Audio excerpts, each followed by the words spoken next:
नमस्कार दोस्तों, कैसे हो आप सभी। उम्मीद करता हूँ अच्छे ही होंगे। मेरा नाम है मोहित, आप देख रहे हो टेक सोनी जी। चलिए दोस्तों वीडियो को शुरू करते हैं। दोस्तों डीएमएलटी ऑनलाइन क्लास में आपका हार्दिक स्वागत है। आज का जो टॉपिक है वो है हीमोसाइटोमेट्री का पार्ट 4, यानी कि हमारी हीमेटोलॉजी में हीमोसाइटोमेट्री चल रही थी और मैंने पार्ट 3 तक आपको पढ़ा दिया था। आज पढ़ेंगे हम पार्ट 4। वेरी इंपॉर्टेंट पार्ट है ये। इस पार्ट में हम पढ़ेंगे स्टेनिंग प्रोसेस। मैंने आपको लीस्मान स्टेन पढ़ा दी थी और जब मैं वो वीडियो बना रहा था तब मैंने आपको बताया था कि और भी स्टेन होते हैं जो आगे हम डिस्कस करेंगे। तो हम जिम्सा, डबल और फील्ड स्टेन के बारे में डिस्कस करेंगे। तो अभी तक आपने मुझे इंस्टाग्राम पर फॉलो नहीं किया तो इंस्टाग्राम पर फॉलो कर लेना, लिंक डिस्क्रिप्शन में है। तो दोस्तों अब हम पढ़ेंगे हीमोसाइटोमेट्री में पार्ट 4, ठीक है, जिसमें आएगा आपका स्टेनिंग प्रोसेस। स्टेनिंग में कौन कौन सा, जिम्सा स्टेन, डबल स्टेन और फील्ड स्टेन। ये आपके सेकेंड ईयर में भी है और फर्स्ट ईयर में भी है। हो सके आप जितने को फर्स्ट ईयर में ही क्लियर कर ले। मैं जब आपको लीस्मान स्टेन पढ़ा रहा था तब मैंने आपको बोला था कि जैसे जैसे और स्टेन आते जाएंगे वैसे आपके सामने डिस्कस होते जाएंगे, ठीक है। तो आपने वो वाली वीडियो नहीं देखी है तो नीचे डिस्क्रिप्शन में उसका लिंक है, वहां पे जाके आप उसको देख सकते हो, ठीक है। तो अब हम पढ़ेंगे जिम्सा, डबल और फील्ड, तीनों स्टेन पढ़ेंगे, ठीक है। तो सबसे पहले हम जिम्सा और डबल स्टेन पढ़ लेते हैं, ठीक है। ध्यान से देखना, काफी सरल भी है और काफी मोस्ट भी है। एग्जाम में 5 या 10 नंबर के क्वेश्चन पूछ जाते हैं, बड़ा इसमें से कोई सा भी क्वेश्चन नहीं आता, ठीक है। तो सबसे पहले हम बात करें जिम्सा स्टेन में। अब भाई जिम्सा स्टेन को स्टेन करने के लिए डाइल्यूट करना पड़ता है, ठीक है। अब दोस्तों इसका जो वर्किंग मेथड है वो सब लीस्मान स्टेन वाला ही है, वो वीडियो आप देख सकते हो। वर्किंग मेथड बोले तो स्लाइड को कैसे स्टेन करते हैं, स्टेनिंग रैक पर रखते हैं, कैसे रखते हैं, कितने मिनट के लिए स्टेन डालते हैं, टैप वाटर से कैसे कैसे क्लियर करते हैं, ड्राई कैसे करते हैं, ठीक है। तो ये सब चीज मैंने आपको वर्किंग मेथड में पढ़ा दी थी लीस्मान स्टेन वाले में, ठीक है। तो प्रोसेस सेम उसका यही है, बस थोड़े से नाम चेंज हो जाते हैं और इनका जो केमिकल फंडा है वो थोड़ा चेंज हो जाता है, ठीक है। तो आपने वो वीडियो नहीं देखी है तो नीचे उसका डिस्क्रिप्शन में लिंक है, वहां पे जाकर आप इसको देख सकते हो, ठीक है। तो हम पढ़ते हैं जिम्सा स्टेन। सबसे पहले जिम्सा स्टेन को यूज करने के लिए इसको डाइल्यूट करना पड़ता है, इसको डायरेक्ट यूज नहीं ले सकते, ठीक है। डायरेक्ट यूज नहीं ले सकते, इसको डाइल्यूट करना पड़ता है। अब डाइल्यूट स्टेन को यूज में लेते हैं, ठीक है। कैसे, सबसे पहले मिथाइल एल्कोहल का यूज लेते हैं हम स्लाइड को फिक्स करने के लिए। एक चौड़े मुंह के जार में, यानी कि एक जार आता है, ठीक है, जिसमें हम मिथाइल एल्कोहल डालते हैं। मिथाइल एल्कोहल उसमें होती है। जिस स्लाइड को स्टेन करना है उसको फिक्स करने के लिए मिथाइल एल्कोहल का यूज किया जाता है, ठीक है। अब इसको डाइल्यूट कैसे करते हैं जिम्सा स्टेन को, ये मैं आपको बता रहा हूं।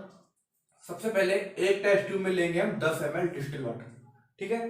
10 ml डिस्टिल वाटर लेंगे एक टेस्ट ट्यूब में और जिम्सा स्टेन की 10 से 15 ड्रॉप लेंगे। आपको जितना ml बनाना है उसके अकॉर्डिंग आप चेंज कर सकते हो। 10 ml के जरिए आप 15 ml 20 ml यूज ले सकते हो। 10-15 ड्रॉप के जरिए 30-35 ड्रॉप भी ले सकते हो, ठीक है। लेकिन ये मैं आपको बता रहा हूँ, ठीक है, एग्जाम्पल के थ्रू। एक टेस्ट ट्यूब में 10 ml डिस्टिल वाटर लेंगे, देन उसके बाद उसी में ही जिम्सा जो स्टेन होता है उसकी 10 से 15 ड्रॉप डाल देंगे। तो अब ये हो गया डाइल्यूट। हमेशा डाइल्यूट स्टेन ही काम में ले तो ज्यादा बेटर होगा, ठीक है। उसके बाद उसको मिक्स कर लेंगे। मिक्स करने के बाद स्लाइड को एल्कोहल में डिप करेंगे, ठीक है। जैसे मैंने आपको बोला था कि मिथाइल एल्कोहल का यूज लेते हैं स्लाइड को फिक्स करने के लिए। सबसे पहले जिम्सा स्टेन से यदि स्लाइड को स्टेन करनी है तो स्लाइड को एल्कोहल में डाल के इसको फिक्स करते हैं 10 मिनट के लिए, ठीक है। कुछ कुछ 15 मिनट के लिए करते हैं, लेकिन इसको जो एवरेज टाइम होता है वो 10 से 15 मिनट का होता है। इसको 10 से 15 मिनट के लिए इसको फिक्स करते हैं। देन फिक्स करने के बाद ड्रॉपर से उसमें स्टेन डालते हैं। अब स्टेन डालते कैसे स्लाइड में वो मैंने आपको लीस्मान वाले प्रोसेस में बता दिया कि जैसे स्लाइड है बीच में से डालेंगे और उसको पूरा कवर कर देंगे, ठीक है। उसके डालने के बाद यानी कि ड्रॉपर से स्टेन को डालने के बाद स्लाइड के ऊपर उसको 20 मिनट के लिए खुला छोड़ देंगे ताकि स्टेनिंग जो प्रोसेस है वो जो उसमें जो सेल्स होती है वो इजीली स्टेन हो जाए, ठीक है। उसके बाद टैप वाटर के सामने इसको वॉश कर लेंगे। उसके बाद वॉश करने के बाद उसको स्लाइड को टेढ़ा रख के उसको सूखने देंगे, ड्राई होने देंगे। देन उसको माइक्रोस्कोप में सिडार ऑयल डाल के उसको यूज में लेंगे, ठीक है। बहुत आसान प्रोसेस है जिम्सा स्टेन में। आपने सबसे पहले आप लीस्मान स्टेन की वीडियो देखें, वो वीडियो देख के आप उसका वर्किंग मेथड जो है वो आसानी से समझ पाओगे और जिम्सा स्टेन आपके आसानी से याद हो जाएगा। सबसे पहली बात दोस्तों, स्टेन यदि जितना पुराना होगा उतना अधिक स्लाइड को स्टेन करेगा वो। और जब हम जिम्सा स्टेन बनाए ना तो हमेशा इसको डाइल्यूट ही यूज में लेना चाहिए, डायरेक्ट इसको यूज में नहीं लेना चाहिए। और जिम्सा स्टेन का यूज करते वक्त जितना हमको स्टेन बनाना है उतना हमको स्टेन बनाना चाहिए। देन उसके बाद यानी कि जितना हमको डाइल्यूट करना है ना उतना डाइल्यूट करना चाहिए, उसको दोबारा इसको यूज में नहीं लेना चाहिए। यानी कि स्लाइड को स्टेन होने के बाद उसको फेंक देना चाहिए, ठीक है, दोबारा इसको यूज में नहीं लेना चाहिए। एक बार ही बनना चाहिए हमारा जिम सस्टेन, यानी कि एक बार ही हमारा डाइल्यूट होना चाहिए, ठीक है। उसके बाद दोस्तों जो जिम सस्टेन हमारा, उसको हम कब बनाए, यानी कि उसको कब हम डाइल्यूट कर सकते हैं। उसको 2-3 दिन पहले बना के नहीं रख सकते बोतल में, या फिर उसको कुछ दिन पहले, कुछ महीनों पहले डाइल्यूट नहीं कर सकते।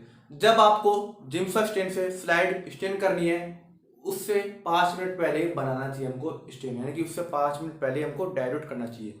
तो ये कुछ इसकी जिम सस्टेन की टर्म एंड कंडीशन है। सबसे पहली कि जितना पुराना होगा उतना अधिक स्लाइड को स्टेन करेगा। दूसरी कि जब हम स्लाइड को स्टेन करें तो तभी हमको स्टेन डाइल्यूट करना चाहिए, तभी हमको बनाना चाहिए। और तीसरी बात, इसकी सबसे वेरी इंपॉर्टेंट बात है कि इतना ही बनाए जितना स्लाइड को रंग सके, दोबारा उस डाइल्यूट वाले स्टेन को काम में नहीं लेना चाहिए, यानी कि उसको दोबारा डाइल्यूटेड जो स्टेन है उसको काम में नहीं लेना चाहिए, ठीक है। तो हमारा 3 टर्म एंड कंडीशन हो गई, तो हमारा जिम का स्टेन भी क्लियर हुआ, ठीक है। अब आ जाओ डबल स्टेन। नाम से पता पड़ रहा है डबल स्टेन, किन्हीं 2 स्टेनों का यूज लेंगे। इसमें हम लीशमान और जिम्सा का यूज लेते हैं, ठीक है। लीशमान और जिम्सा का यूज लेते हैं, डाइल्यूटेड जिम्सा का। तो कैसे लेते हैं, सबसे पहले ये बात है याद रखो कि डबल स्टेन जो होता है ना वो इतना रिलायबल नहीं है, ठीक है, इतना विश्वसनीय नहीं है। और डबल स्टेन जो होता है वो कम समय में स्लाइड को स्टेन कर सकता है, ये इसकी आसान खूबी है, ठीक है। उसके बाद मलेरियल पैरासाइट जो होते हैं हमारा, उसको स्टेन आसानी से कर सकता है, ठीक है। उसके बाद अब इसका प्रोसीजर क्या है, वर्किंग मेथड तो सबों का सेम सही है। इसका प्रोसीजर क्या है, स्लाइड के ऊपर सबसे पहले हम डालेंगे लीशमान स्टेन। कितने मिनट के लिए, 1 मिनट के लिए। दोस्तों यदि आपको ठीक तरह से स्लाइड को स्टेन करना है तो स्टेन भी हमारा रिलायबल होना चाहिए, यानी कि स्टेन हमारा ठीक होना चाहिए, यानी कि जो उसकी कंपनी होनी चाहिए वो बहुत ठीक होनी चाहिए। उसके बाद जो हमारा जो टाइम पीरियड होता है ना वो याद होना चाहिए। यदि टाइम पीरियड रिलायबल नहीं होगा, टाइम पीरियड गलत होगा, 1 मिनट के जरिए हम 5 मिनट डाल देंगे, कितने मिनट में स्टेन करते हैं, तो आपकी स्लाइड स्टेन नहीं होगी। तो टाइम पीरियड बहुत मोस्ट रोल अदा करता है, ठीक है। तो स्लाइड के ऊपर सबसे पहले हम डालेंगे लीशमान स्टेन डबल स्टेन में, देन उसके बाद उसको रख देंगे 1 मिनट के लिए, इसको खुला छोड़ देंगे। देन उसके बाद डाइल्यूटेड जिम सस्टेन को डालते हैं, जो हमारा ये स्टेन बनाता है ना हमने डाइल्यूटेड वाला, उसको डालते हैं स्लाइड के ऊपर। उसके बाद उसको मिक्स करते हैं 5 मिनट के लिए। देन टैप वाटर से वॉश करके उसको ड्राई करके उसको माइक्रोस्कोप में उसका टेस्टिंग करते हैं, ठीक है। जैसे ये हमारी स्लाइड है, इसको हमको स्टेन करना है। इसके ऊपर सबसे पहले हम डालेंगे लीशमान स्टेन, उसके बाद उसको लीशमान स्टेन को 1 मिनट के लिए खुला छोड़ देंगे, ठीक है। उसके बाद उसमें डालेंगे डाइल्यूटेड जिम्सा स्टेन। स्टेन डालने के बाद उसको ठीक तरह से मिक्स करेंगे। मिक्स करने के बाद उसको 5 मिनट के लिए और उसका टाइम पीरियड देंगे, उसको टाइम देंगे 5 मिनट के लिए। उसके बाद उसको टैप वाटर से वॉश कर लेंगे, देन उसको ड्राई करके उसको यूज में लेंगे, ठीक है। तो ये हमारा डबल स्टेन भी क्लियर हुआ। तो छोटे छोटे से स्टेन है।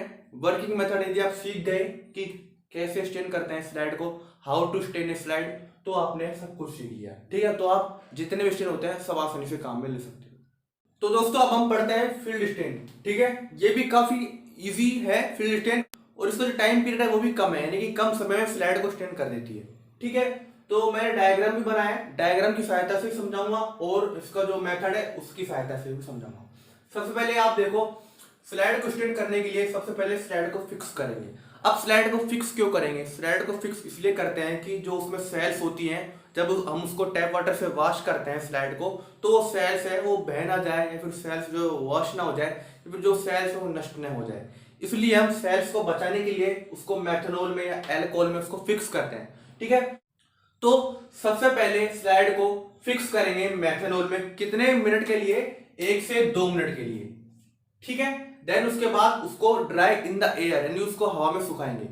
हवा में सुखाने के बाद बी जार जो हमारा होता है, जिसमें हमारा फील्ड बी होता है रेड स्टेन, सबसे पहले बी वाले जार में हम डुबोएंगे स्लाइड को 5 से 6 सेकंड के लिए, ठीक है।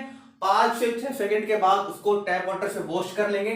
देन टैप वाटर से वॉश करने के बाद जो हमारा ए वाला जार होता है, जो हमारा ब्लू स्टेन है, उसमें ए वाले जार में फिर उसको डिप करेंगे, कितने टाइम पीरियड के लिए, 20 से 25 सेकंड के लिए। देन उसको दोबारा से टैप वाटर वॉश करके उसको माइक्रोस्कोप की सहायता से उसकी टेस्टिंग करेंगे, ठीक है। ये तो हुआ हमारा जो हमारी किताबी लैंग्वेज बताती है। अब इसको समझे। ये दोस्तों कोकलिन जार होते हैं, जो लेबोरेटरी में काम कर रहे हैं उनको पता होगा कि कोकलिन जार क्या होते हैं। नहीं पता तो मैं बताता हूँ, ये एक प्रकार की डिब्बी होती है कोकलिन जार टाइप की, ठीक है, बीकर टाइप की डिब्बी होती है, जिसको ऊपर से कैप होता है, ठीक है। उसमें क्या करते हैं, जो हमारे रिजेंट्स जो होते हैं, केमिकल जो होते हैं, उनको हम रखते हैं ताकि इजीली हम स्टेन कर सके। सबसे पहले ये होता है, एक जार होता है हमारा मैथेनॉल का। मैथेनॉल का जार क्या काम में आता है? स्लाइड को फिक्स करने के लिए, ठीक है। उसके बाद हमारा दूसरा जो जार होता है फील्ड बी, ठीक है, वो उसमें होता है रेड स्टेन। देन उसके बाद हमारा तीसरा जार होता है फील्ड ए, उसमें होता है ब्लू स्टेन। तो इसका प्रोसीजर क्या कहता है? सबसे पहले मैथेनॉल में, उसके बाद बी में, ठीक है, उसके बाद ए में। मैथेनॉल के बाद फिक्सेशन के बाद उसको बी में डालेंगे, बी में डालने के बाद ए में डालेंगे, ठीक है। तो हमने स्लाइड को फिक्स कर दिया 1 से 2 मिनट के लिए। उसके बाद उसको हवा में सुखाएंगे, ठीक है। सूखना बहुत जरूरी है, ड्राई होना बहुत जरूरी है स्लाइड, ठीक है। स्लाइड ड्राई हो गई, उसके बाद हमको फील्ड बी में डालेंगे जो हमारे रेड स्टेन है। कितने टाइम पीरियड के लिए? 5 से 6 सेकंड के लिए बी में डालेंगे। उसको टैप वाटर से वॉश करने के बाद में, है ना, टैप वाटर से वॉश करने के बाद फील्ड ए में डालेंगे जो हमारा ब्लू स्टेन है। कितने टाइमिंग के लिए? 20 से 25 सेकंड के लिए, ठीक है। उसको ए में डालने के बाद दोबारा से उसको टैप वाटर से वॉश करेंगे, है ना। और टैप वाटर से वॉश करने के बाद उसको हम यूज में लेंगे, जो हमारा माइक्रोस्कोप की सहायता से हम उसकी टेस्टिंग करेंगे, ठीक है। दोस्तों एक बात और, जो हमारा टाइम एडजस्टमेंट है वो बहुत ठीक तरह से होना चाहिए। यानी कि टाइम एडजस्टमेंट बिगड़ गया तो हमारी स्लाइड भी ठीक तरह से स्टे नहीं होनी चाहिए। एक बात तो आप और ध्यान रखिए, आप जिस कंपनी का मैथेनॉल यूज ले रहे हैं या फिर जिस कंपनी का फील्ड बी होता है यूज ले रहे हैं, रेड स्टेन को यूज ले रहे हैं, या फिर जिस कंपनी का फील्ड ए यूज ले रहे हैं, या फिर इसकी प्रॉपर जो किट होती है, फील्ड स्टेन वाली किट होती है, जिस कंपनी की भी आप यूज ले रहे हैं, उसमें एक प्रकार का पर्चा निकलता है जिसे हम यूजर मैनुअल बोलते हैं, ठीक है। उस यूजर मैनुअल में जो टाइमिंग लिखा हुआ है उस टाइमिंग के अकॉर्डिंग आप स्टेन करें तो ठीक तरह से स्टेन होगी, ठीक है।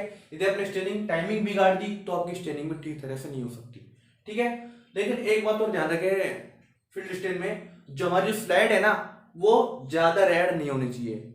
ज्यादा रेड होगी तो ठीक तरह से सेल्स आइडेंटिफाई नहीं होगी और हमारी स्लाइड भी बिगड़ जाएगी। तो ज्यादा रेड नहीं होगी, यानी कि रेड वाले जार में ज्यादा देर तक उसको डुबो के न रखें, ठीक है। कम टाइम के लिए डुबोए, 5 से 6 सेकंड के लिए इसका एवरेज टाइम है। उसके बाद उसको टैप वाटर से वॉश करने के बाद उसको ए वाले जार में डुबोए। अब ए वाले जार में आप 30 सेकंड तक 40 सेकंड तक डुबो के रख सकते हैं, ठीक है। तो ये हमारा फील्ड स्टेन भी क्लियर हुआ, ठीक है। फील्ड बी में होता है रेड स्टेन, फील्ड ए में होता है ब्लू स्टेन, ठीक है। आप ये याद रखो। तो दोस्तों हमारा फील्ड स्टेन, जिम्सा स्टेन और हमारा डबल स्टेन भी क्लियर हो चुका है, ठीक है। तो हेमोसाइटोमेट्री का पार्ट 4 है, वो भी हमारा क्लियर हो चुका है। आपको इस टॉपिक में से कोई सा भी पॉइंट समझ में नहीं आया हो, या फिर कोई सा टॉपिक समझ में नहीं आया हो, फिर कोई सा स्टेन आपको समझ में नहीं आया हो, तो आप नीचे कमेंट कर सकते हैं, उसकी भी एक प्रॉपर वीडियो बना दूंगा, ठीक है। एक बात और दोस्तों, यदि आप इसको प्रैक्टिकल रूप में देखना चाहते हैं, यानी कि लाइव कैसे होता है स्टेन, यानी कि प्रैक्टिकल में हम स्लाइड को स्टेन कैसे करते हैं, उसका प्रैक्टिकल देखना चाहते हैं, तो आप नीचे कमेंट करें। यदि कमेंट्स की संख्या ज्यादा होगी और लाइक भी इस वीडियो में ज्यादा आएंगे तो मैं इसकी एक लेबोरेटरी प्रैक्टिकल बनाऊंगा, यानी कि इसकी प्रैक्टिकल कैसे होता है लेबोरेटरी में, वो वाली वीडियो बनाऊंगा, तो उसकी सहायता से आप ज्यादा समझ सकते हैं, ठीक है। तो दोस्तों आपको वीडियो कैसी लगी मुझे कमेंट करके बताएं। वीडियो अच्छी लगी तो लाइक कर देना यार। अभी तक आपने मेरे चैनल को सब्सक्राइब नहीं किया तो सब्सक्राइब भी कर देना, बिल्कुल फ्री है। नोटिफिकेशन बेल आइकन वाला निशान दबाना मत भूलना। तब तक के लिए धन्यवाद, जय हिंद, वंदे मातरम।